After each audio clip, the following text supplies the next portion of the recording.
Hello, I'm Rebecca Manzanares, and this is my informative speech. I have titled it Honduras, the Culture and the Beauty.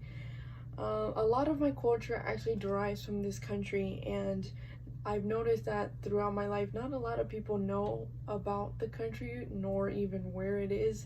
So I decided to do my informative speech just to give you a little piece of knowledge on the country and its great uniqueness, especially compared to other Latin American countries. Honduras has a very rich and unique culture and history, and that's what I'd like to speak to you about today.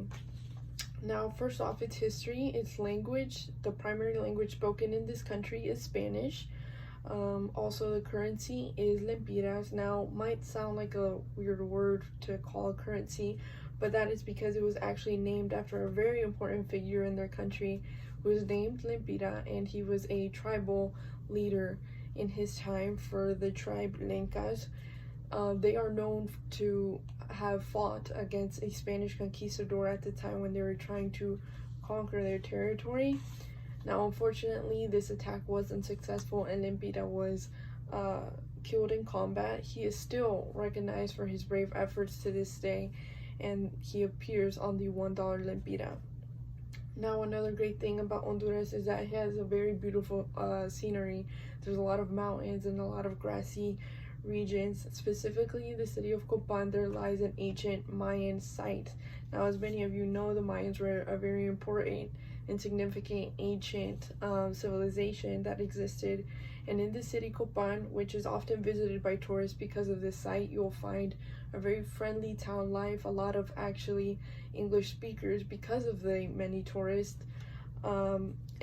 If you were to ever visit this Mayan site, you would see a whole bunch of ancient temples on beautiful mountains and valleys and such.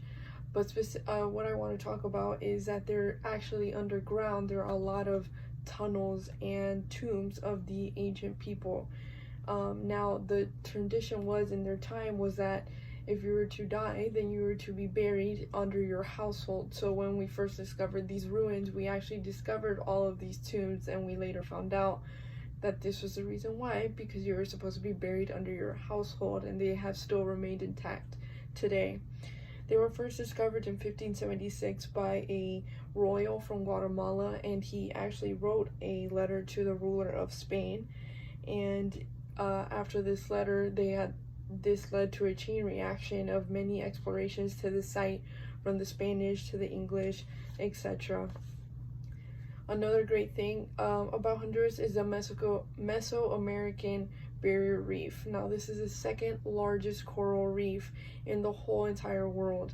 The first being the Great Barrier Reef, located in Australia. Honduras is actually the home to the second largest coral reef, as I mentioned before, as a part of Belize as well.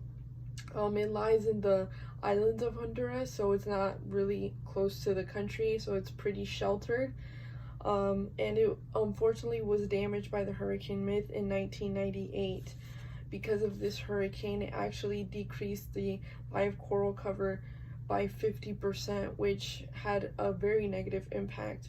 But since 2007 and 2008, studies have shown improvement in the coral cover, which has increased from 11 to 13%, which basically means that it has recovered quite quickly, according to studies. And even many universities, such as the University of Tampa, offer educational trips to the reef in Honduras to help better the progress in order to restore it to its original health. Now, a topic about Honduran culture that is honestly my favorite of the culture is the food.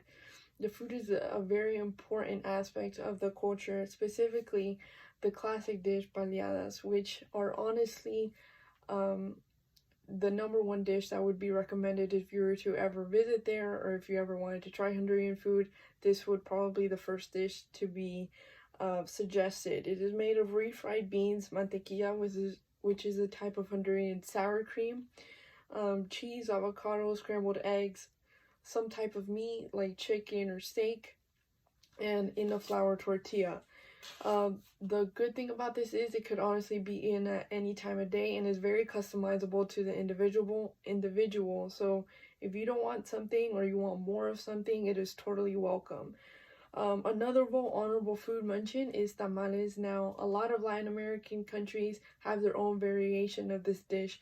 Specifically in Honduras, it's unique because it uses green plantain leaves, and in countries like Mexico, you'll see that they use a corn leaf, and so that's a little bit different. And also, you use meat and vegetables in the Honduran tamale, whereas in other countries you wouldn't usually see that. And these are made specifically during a special event.